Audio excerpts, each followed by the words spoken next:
Cuando pensamos en acuerdos internacionales, casi siempre imaginamos autos, energía, inversión, manufactura o tecnología.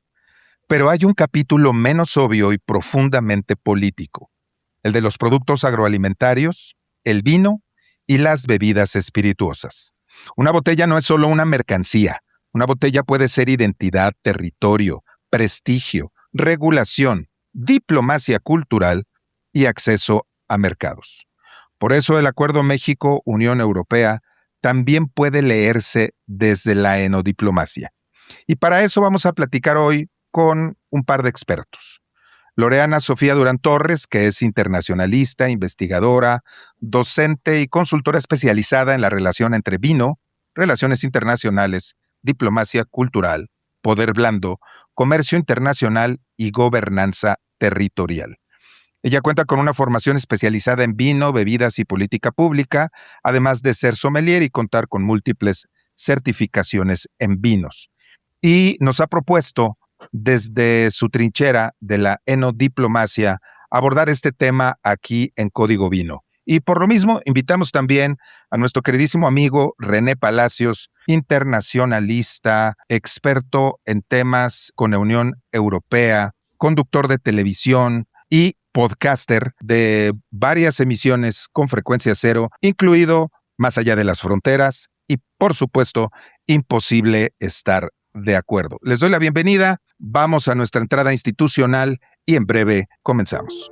Código Vino es el punto de encuentro donde el vino se analiza como industria, se entiende como negocio y se vive como cultura en constante transformación. Esto es Código Vino, con Edgardo Schiller y Edgar Luna. Mi querido tocayo Edgardo Schiller, ¿cómo te encuentras? Hola, muy bien. Contento de estar en un nuevo episodio y de recibirla acá a Loreana, que sabe un montón. Pues le damos de una vez la bienvenida a nuestra querida Loreana Durán. ¿Cómo te encuentras? Qué gusto tenerte en los micrófonos de Código Vino. Muchísimas gracias a ustedes por la invitación y estar aquí hablando del vino no desde una copa, sino desde las relaciones internacionales, su enfoque en la diplomacia y en las negociaciones más importantes que se están llevando a cabo. Muchísimas gracias, Loreana, por estar acá en Código Vino. Y mi querido René Palacios, qué gusto saludarte ahora en estos micrófonos y no solo en Imposible estar de acuerdo. Edgardo, un privilegio y un honor estar nuevamente en una edición de Código Vino, este programa especializado en la industria vitivinícola. Y bueno, pues muchísimas gracias por la invitación y qué gusto poder pues estar en este programa junto con Loreana. Sobre todo porque primero nos gustaría que Loreana nos ayude a entender, y por ahí tus participaciones también serán muy útiles, mi querido René, este concepto de la enodiplomacia. Si se va uno al tema meramente de la etimología, pues se puede juntar la primera parte que tiene que ver con el vino y la segunda con los aspectos diplomáticos, pero pasan tantas cosas detrás del vino, de cuando uno tiene la copa en la mano, que no se pone a pensar. Y una de ellas es todo este trabajo que se tiene que llevar a cabo a nivel de relaciones internacionales, acuerdos comerciales y también que es un trabajo político, diplomático, que se lleva a cabo para poder facilitar el tránsito de productos entre diversos países. Ayúdanos, mi querida Loreana, por favor, a entender con un poquito mayor de profundidad de qué trata la enodiplomacia y cuál es el enfoque que le vamos a dar hoy. Claro que sí. Hay que entender que la enodiplomacia apenas fue teorizada a partir del 2022, sin embargo, su existencia va de hace más de 2000 años. Pero, según los analistas y los teóricos prácticos de las relaciones internacionales, explican que la enodiplomacia es una rama de la diplomacia cultural en la que se utiliza el vino como soft power para impulsar la economía, las regiones y la cultura de un país o de una región. Y hablando particularmente del tema de México y la Unión Europea, me llama mucho la atención. En otros episodios hemos estado hablando de manera muy concreta de cómo se encuentra el apetito y la distribución de las importaciones a México. Pero bueno, el aspecto de la exportación me parece que hablando de economía es igual o más importante. Entonces, sabemos que importamos vinos mucho de Europa y también de Sudamérica, con grande volumen y bajo precio, sobre todo desde Chile. Pero lo que probablemente perdemos de vista muy fácil es que con la producción pequeña que tenemos en México, ¿qué oportunidades hay para la exportación y hasta dónde estos acuerdos comerciales, diplomáticos, enodiplomáticos, favorecen, pues digamos, a quienes estamos en la industria del vino en México? Este acuerdo tan maravilloso que se llevó a cabo el 22 de mayo es interesante para los productores mexicanos porque primero van a tener un mercado de tecnología mucho más accesible.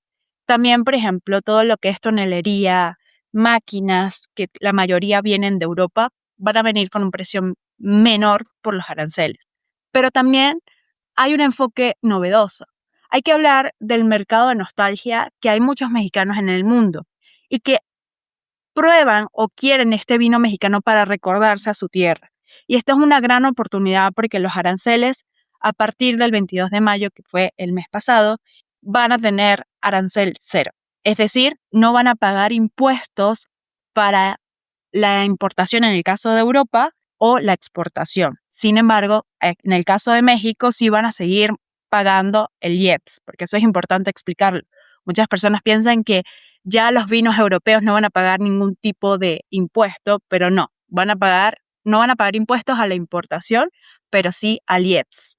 Oye, pero aquí me gustaría abrir el tema en varias vertientes. El primero, fíjate qué importante voltear a ver la cadena productiva, porque piensa uno en el vino ya como producto terminado, pero lo dijiste muy bien, gran parte de la maquinaria que se utiliza para hacer vino viene de Italia, viene de Alemania, viene de otros países, y creo que el tener acceso a maquinaria, digamos, en mejores condiciones, pues va a favorecer también el tema de precio en México, ¿no crees? Así es, sí va a favorecer muchísimo toda esta parte, pero también hay que indicar algunas cosas que hay que evaluar. También va a poner normas internacionales que ya existían, como las normas o reglamentos de la Organización Internacional del Vino, pero que muchas veces no se conocía y por ende no se ponía en práctica. Entonces, a partir de esto, ya no podrán, por ejemplo, traer vinos de otras partes y decir que es vino mexicano porque solamente se embotella acá. Ya van a tener que tener normas internacionales muy específicas para proteger al consumidor final, que es lo que más importa. Mi querido Tocayo, tu opinión al respecto. Esa es una gran noticia porque, digo, todos, bueno, todos no, pero los que estamos en el medio sabemos que de alguna manera aquí hay mucho producto extranjero que luego lo etiquetan como producto nacional. Entonces, por la ley actual que decía que el 51% del producto debería ser mexicano, resulta que con los materiales secos, o sea, botella, corcho y demás, cumplía con eso. Por ende, daba lugar a que un producto de origen extranjero pues tenga la etiqueta de producto nacional. Entonces, eso me parece genial. Pero me lleva a otra pregunta, Loreana. ¿Cómo Ajá. ves eso? ¿Cómo te parece a ti que va a impactar en la producción, por decirlo así, entre comillas, nacional, ¿no? Pues la verdad, yo lo veo desde una perspectiva de protección hacia los viticultores. Yo creo que una de las cosas más costosas aquí en México, pues, es la parte de la viticultura o la uva como tal. Y esto le va a dar posibilidades de que verdaderamente sea una uva mexicana, sea algo autóctono y que tenga ahora sí ciertamente algo de regionalidad, ¿no? Porque antes, pues tú probabas un vino y tal vez no sabías si era de acá o si era de Chile o si era de otra parte. O también, por ejemplo, hacían de que, es vino en Baja California, pero la uva era de Chihuahua, Aguascalientes, de otros lugares. Con estos acuerdos, lo que va a ser más importante es el origen, la calidad percibida y la economía también territorial, porque al ver estas situaciones y estas normas que se tienen que poner en práctica, pues ya no se puede llevar a cabo estas dinámicas que se llevaban antes. Por supuesto va a impactar como el que tenía escalas muy grandes, pero va a empezar a tener en cuenta pues verdaderamente las necesidades del campo y las necesidades del consumidor final.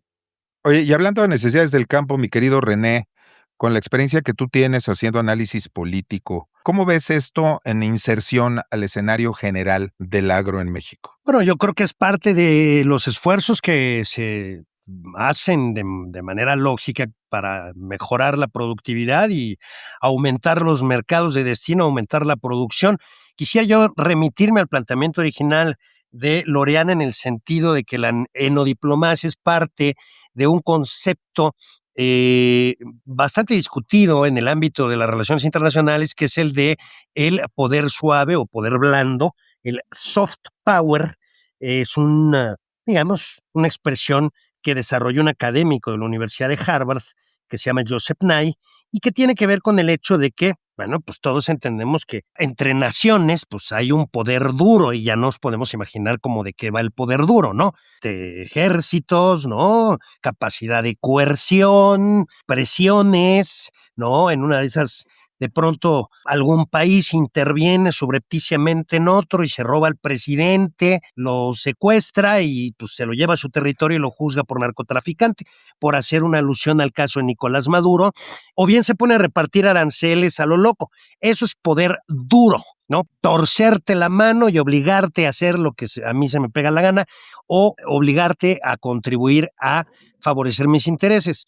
La enodiplomacia, sin embargo, pertenece a esta otra forma de ejercer el poder de la que habla Joseph Nye, que es el poder suave, que tiene que ver con la cultura, que tiene que ver con las prácticas cotidianas, que tienen que ver con los hábitos de consumo, en el caso particularmente de la enodiplomacia, y bueno, pues es una enorme área de oportunidad para promover los intereses mexicanos en el exterior y también pues para acercarnos a países en donde hay una cultura vitivinícola. Este acuerdo con la Unión Europea, desde luego que abre grandes oportunidades para que ello ocurra. Sin embargo, debo de decir que en materia de poder suave, de soft power, el mundo en la actualidad está viviendo pues una época un tanto difícil porque usualmente el mejor escenario para que el poder suave funcione pues es aquel en donde el poder duro es manejado con prudencia y, digamos, con una perspectiva de mesura política y, si se me permite, en última instancia, con una perspectiva diplomática.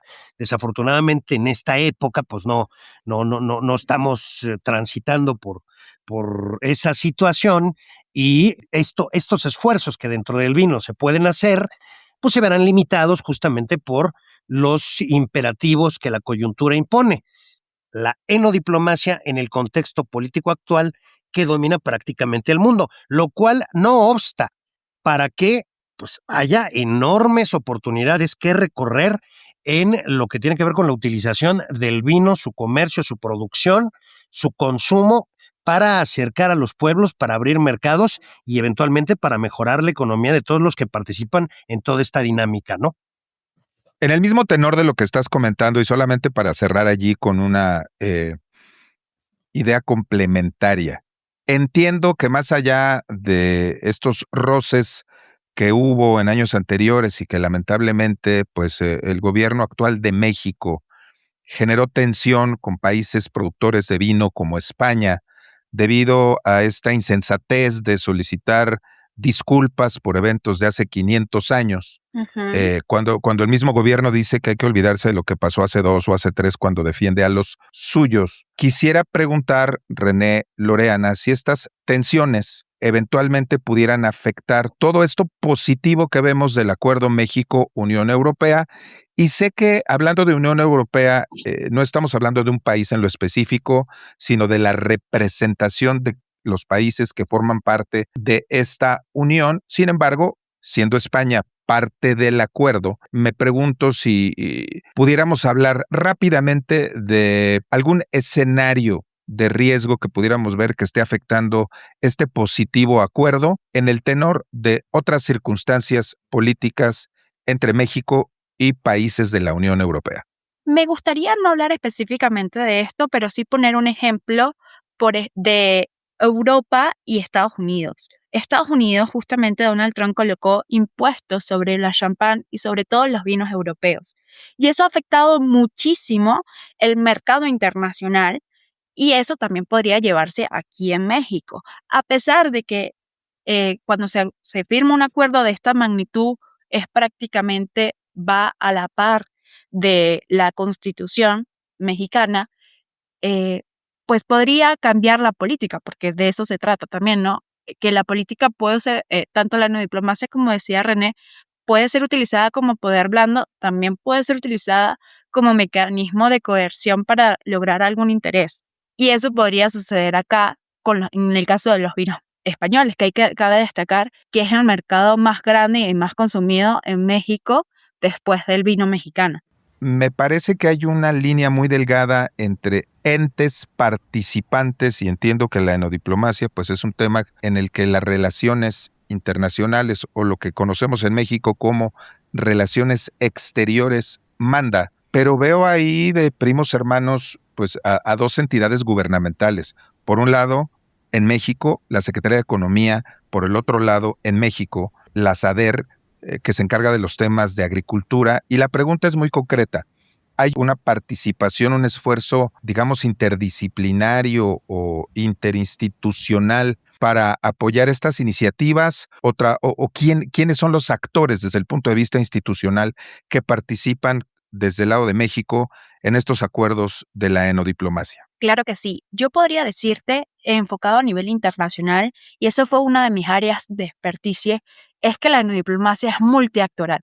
No se puede ver la enodiplomacia solamente desde el rango de Estado federal, o sea, por ejemplo, de Estado, presidente, Senado, y en el caso de la Unión Europea, lo que sería bien es el Parlamento Europeo.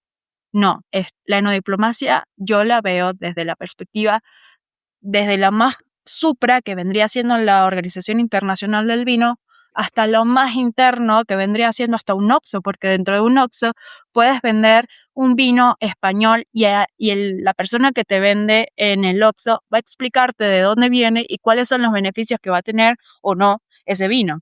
Entonces, creo que la enodiplomacia no va solamente desde lo que vemos en lo macro de relaciones exteriores, va también en lo micro, y importa desde quien produce la uva hasta quien firma un acuerdo tan grande como este de la Unión Europea.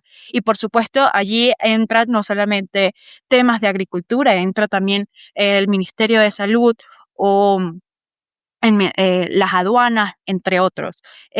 Cuando tú firmas un acuerdo, por eso este acuerdo es tan importante, se llevó 26 años de negociación para llegar a este lugar. Y pasaron muchísimos partidos políticos dentro de el gobierno, muchos actores dentro de la Unión Europea. Entonces, van mecanismos, y es muy interesante también, porque además se creó una comisión permanente para hablar sobre este tema. Entonces, en esa comisión permanente van a seguramente llamar expertos del vino mexicano, a enólogos, pero también a distribuidores o a gente de off-trade como Walmart, entre otros. Me parece interesantísimo este antecedente que das, y hay una pregunta obligada. ¿Por qué una iniciativa de este tipo puede consumir 26 años de gestión para concretarse? Porque estos acuerdos no solamente se negocia cosas como el vino, se negocian cosas muy particulares, y cada uno tiene que saber que no puede haber, hay muchos actores atrás. Por ejemplo, otros acuerdos de la Unión Europea, hubo muchos problemas con los agricultores porque pensaban que pues ellos tenían que bajar sus precios para poder tener la competencia con los otros actores de la otra parte. Entonces, son muchísimos actores que entran en estas negociaciones. Se demanda en cada comisión, se demanda expertos. En el caso de la parte agroalimentaria, pues todo lo que vendría siendo, pero también en esta parte de bebidas alcohólicas se habla del tequila, del mezcal, del sotol. Entonces, todos estos lugares también son importantes dentro de estas negociaciones. Sobre todo porque estamos hablando de productos que no tienen competencia en Europa, y que precisamente, a diferencia del vino, ahí pues me parece que llevan una ventaja por eso, por el hecho de que no son productos replicables allá. Tocayo, querías hacer un comentario. Sí, volviendo a la pregunta original, quería también consultarte, Loreana. Esto es un acuerdo específico entre Unión Europea y México, pero entonces, ¿qué pasa con los otros países que, no tienen ese acuerdo? ¿O la parte que toca para México sí se va a aplicar para el resto del mundo, o solamente es un acuerdo con la Unión Europea respecto, por ejemplo, ¿no? Decíamos, si de alguna manera hay líquido que se introduce a México y luego vino, particularmente, y luego lo comercian como vino mexicano, ¿qué significa? ¿Que todavía quedarían algunos actores presentes del exterior o aplica para México con vistas al exterior en general? Una excelente pregunta, Edgardo. En ese caso, aunque el acuerdo es solamente México, la Unión Europea, pues puede abrir mercado para otros lugares, ¿no? Y en el caso, por ejemplo, de líquido que se embotella en México dentro del acuerdo, eso no está legal. Entonces esas cosas van a comenzar a hacer leyes internas para poder ir en contra de eso, porque como te comenté hace rato, el acuerdo es prácticamente a un nivel de la Constitución. Entonces, vemos en temas de derechos humanos, en temas de fraude, están muy enfocados en eso. O sea, hay de la parte de bebidas, hay un artículo completo que habla sobre el fraude y cómo se va a manejar en esos casos. Y se enfoca muchísimo en las normas de la Organización Internacional del Vino, que aunque no son impuestas estas normas, si no se cumplen, no se va a poder llevar a cabo esta dinámica de exportación del vino mexicano hacia la Unión Europea. En tiempos de absurdos, consignas y opiniones sin sustento, pensar a fondo se vuelve un acto incómodo. Imposible estar de acuerdo es el podcast donde las posturas se confrontan, las contradicciones se exhiben y el desacuerdo se convierte en conversación. Imposible estar de acuerdo, un podcast de Frecuencia Cero, con René Palacios y Edgar Luna. Todos los miércoles un nuevo tema para reflexionar. Disponible en todas las plataformas de streaming. Ok, entonces, digamos, es un parteaguas, ¿no? Recién comienza, pero queda mucho trayecto todavía por recorrer para eso suceda, ¿no? Por ende, si te entendí bien, entonces queda abierto lo que respecta al resto del mundo, ¿no?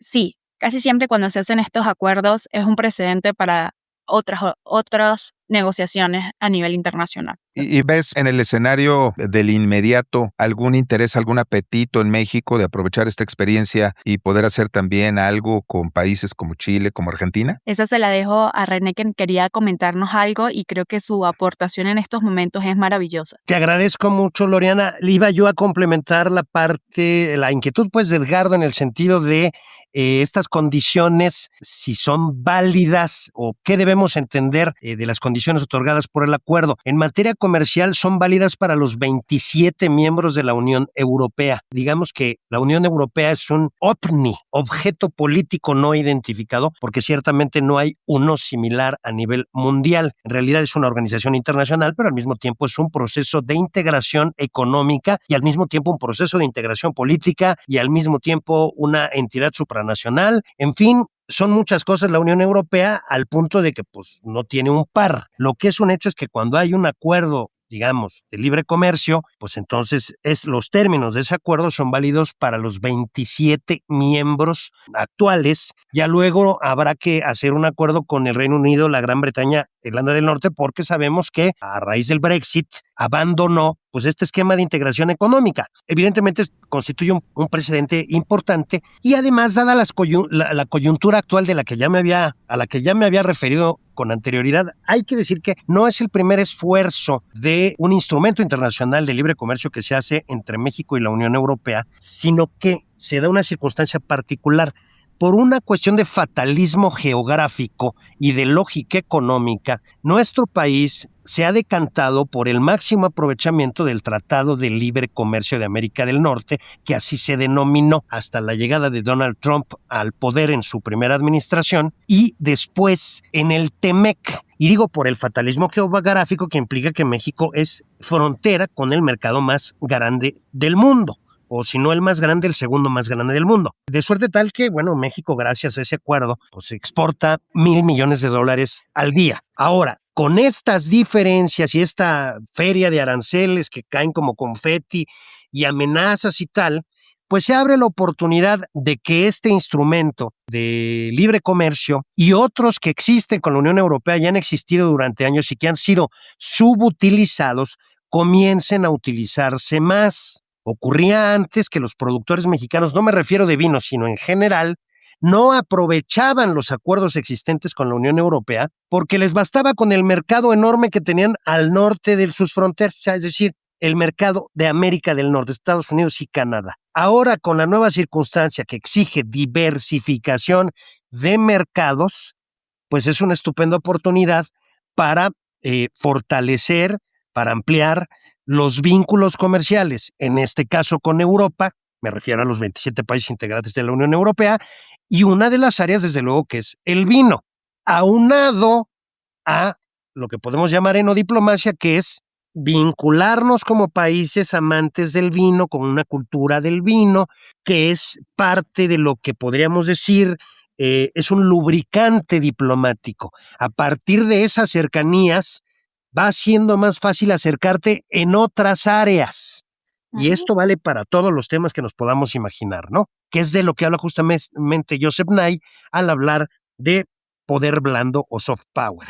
Muchas gracias, René. Por aquí en las notas que nos compartió Loreana, indica que la Comisión Europea señala que el acuerdo modernizado protegerá en México a 568 productores europeos. Y evidentemente no solo sus productos agroalimentarios, sino sus indicaciones geográficas de bebidas espirituosas y obviamente del centro de nuestro programa, que es el vino. Pero si bien se va a fortalecer la protección de las indicaciones geográficas mexicanas que van al tequila, al mezcal, al bacanora, al sotol, a la raicilla, etc., ¿qué pasa cuando en México lamentablemente estamos en pañales y por ahí tenemos la indicación geográfica Querétaro, por ahí las intenciones de hacer indicación geográfica en algunos otros lugares, pero pues no habiendo denominaciones de origen y no habiendo un esquema de regulación y de protección local aún en nuestro país, pues mucho camino que andar como para poder generar un equilibrio respecto de la protección que la Comisión Europea está dando a sus productores. ¿Qué opinas de eso, Loreana? Puede ser una ayuda también. O sea, no lo vamos a verlo desde la oportunidad y no tanto desde la desventaja. Las oportunidades que tienen es que estas regiones vitivinícolas pueden hacer cooperación con estas grandes regiones del mundo en vinos como es Europa. Y pueden hacer intercambios de conocimiento, pueden venir.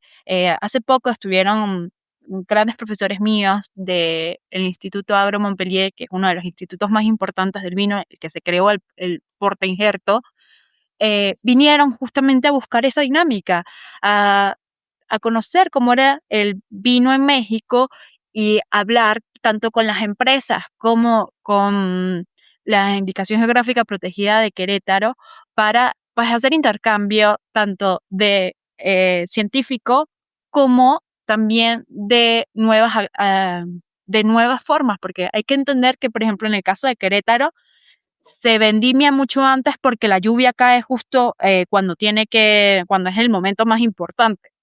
Esas cosas con el cambio climático van a empezar a suceder en Europa. Y pues ya tener estas perspectivas desde otros lados va a también ayudar a Europa. Entonces son oportunidades interesantes donde se puede comenzar a construir una narrativa internacional del vino mexicano. Poco se conoce en realidad. Y también estas rutas turísticas que son muy importantes en México se pueden unir a las enoturísticas que se van a hacer un poco más enfocadas en el vino.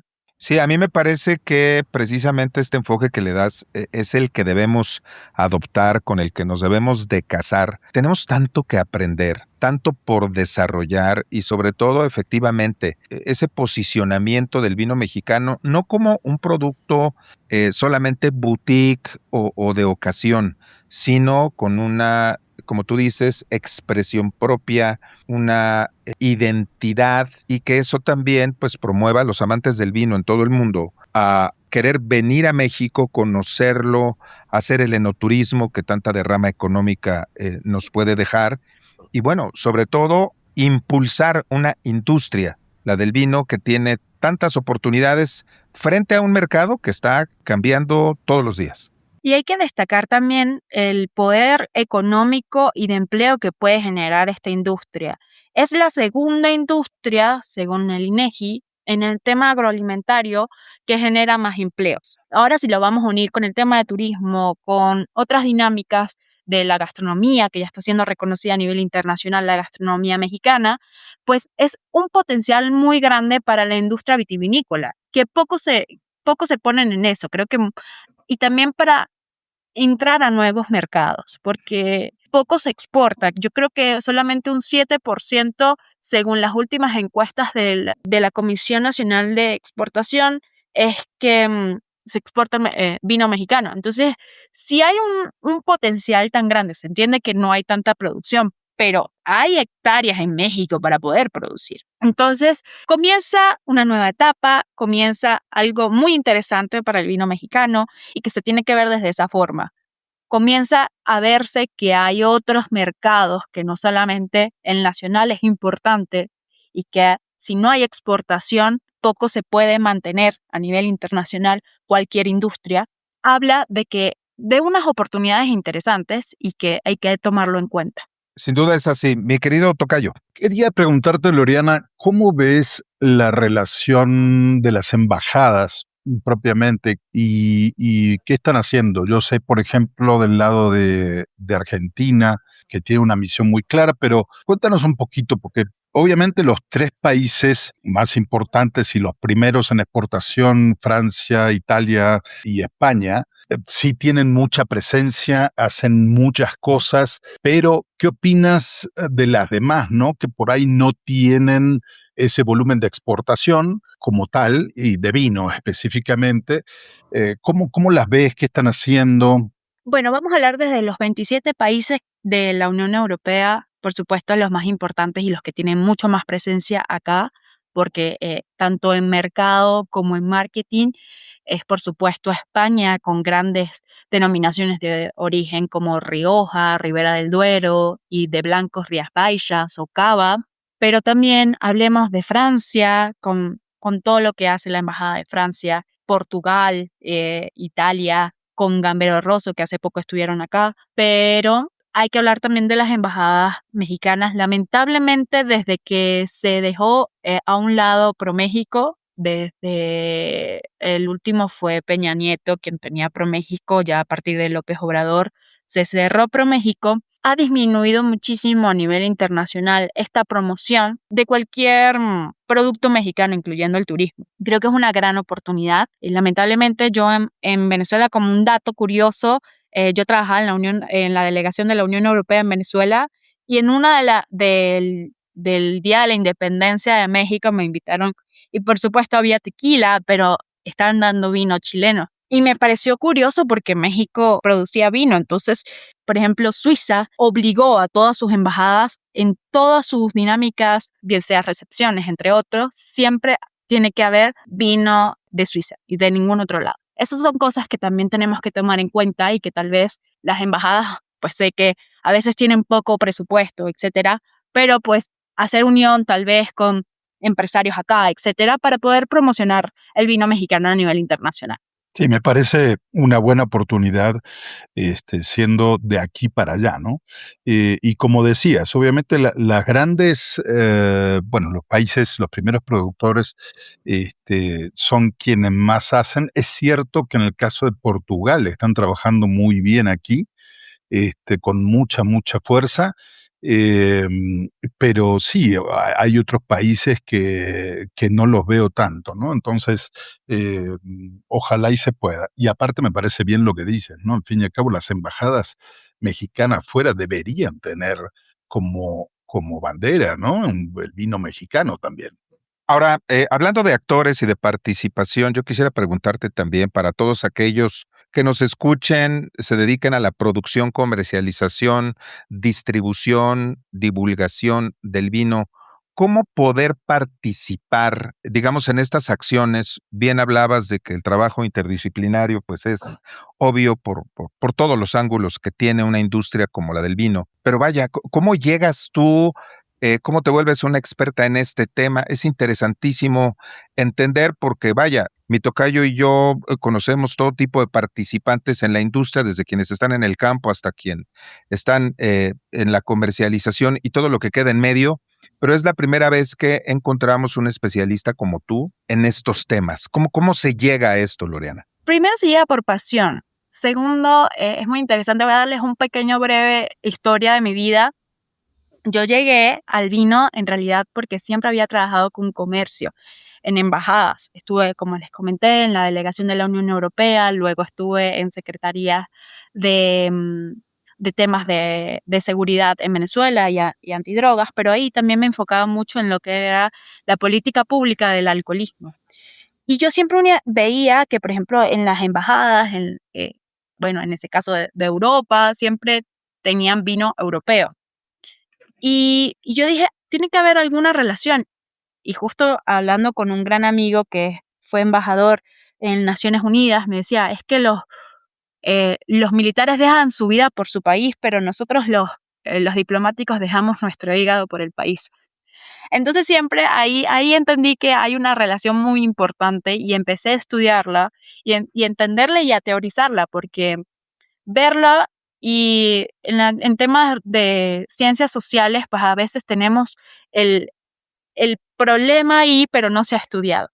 Y por eso fue que decidí venirme a México al ver esa perspectiva que me había pasado en la Embajada de México y decir, bueno, pero México tiene un potencial muy grande. Yo ya había venido para acá cuando estaba niña y yo decía, bueno, pero México tiene un potencial muy grande. Acababa de ser el Congreso Internacional de la Viña y el Vino en 2022 y dije, voy a enfocarme en eso y a darles a entender a la industria del vino y también a los políticos o a quien hace política pública que el vino es sumamente importante como para poder internacionalizar regiones pequeñas, como es el caso de Querétaro, Baja California, Aguascalientes, Guanajuato.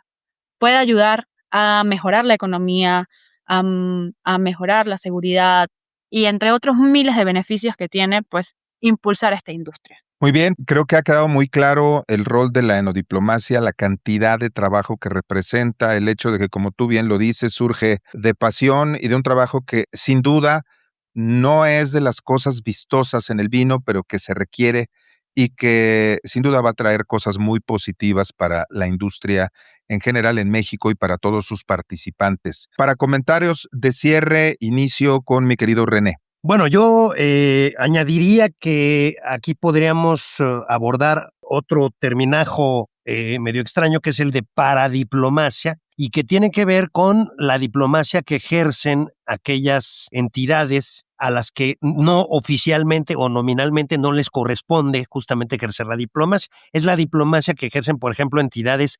subnacionales e incluso organizaciones no gubernamentales, empresas, en fin, y que creo que es un área de oportunidad que también es susceptible de ser aprovechada en el ámbito de los productores de vino y también las regiones que producen vino.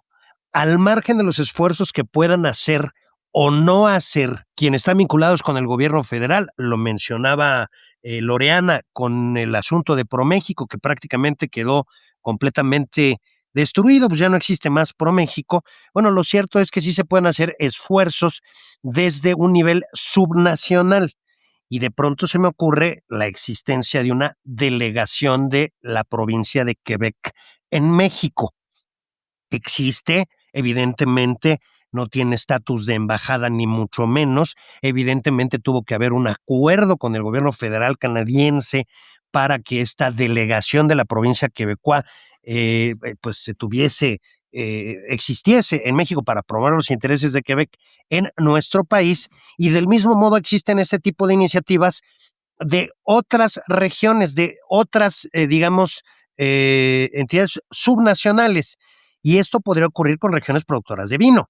Podrían hacer su esfuerzo, no necesariamente al margen, me refiero, no en contraposición, pero sí con cierta independencia de la labor que haga el gobierno federal y particularmente la Secretaría de Relaciones Exteriores, pues para ir teniendo representaciones en el mundo que vayan promoviendo sus intereses. Estoy pensando en regiones específicas, productoras de vino, y que utilicen este tipo de mecanismos para impulsar sus productos, darse a conocer en coordinación o con la venia, pues, de las autoridades federales. No seríamos los primeros en hacerlo y desde luego creo yo que es un área susceptible de ser explorada y que podría generar grandes beneficios para los productores mexicanos. Una gran iniciativa, René, muchas gracias por la idea. Loreana, tu comentario de cierre.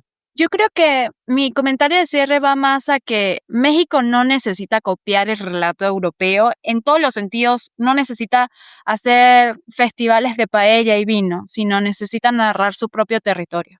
Muy bien, pues nos quedamos con esa frase poderosa para la reflexión. Tocayo querido, tu comentario de cierre. ¿Qué te digo? A mí me parece bien. Obviamente esta iniciativa yo creo que va a bajar costos de alguna manera por el lado agrario y es una oportunidad para otros países para vender, se abre una puerta para vender aquí más vino a granel. Eso es lo que me da la impresión. Dejamos todas estas ideas, estos conceptos, por supuesto también abiertos para los comentarios de quienes nos escuchan, agradeciendo enormemente a Loreana la iniciativa de tener esta charla que resulta no solo interesante, sino además muy ilustrativa y muy reveladora porque son cosas que uno no tiene en mente, y por supuesto también a René por su apoyo para tener un ángulo complementario en la conversación. Muchísimas gracias a todos. Muchas gracias, Edgar. Gracias. Si el vino forma parte de tu presente profesional, de tus proyectos futuros, o simplemente quieres ser un entusiasta bien informado, descífralo con nosotros cada semana en Código Vino. Esta es una producción de Frecuencia Cero Media Lab. Todos los derechos reservados. México 2020.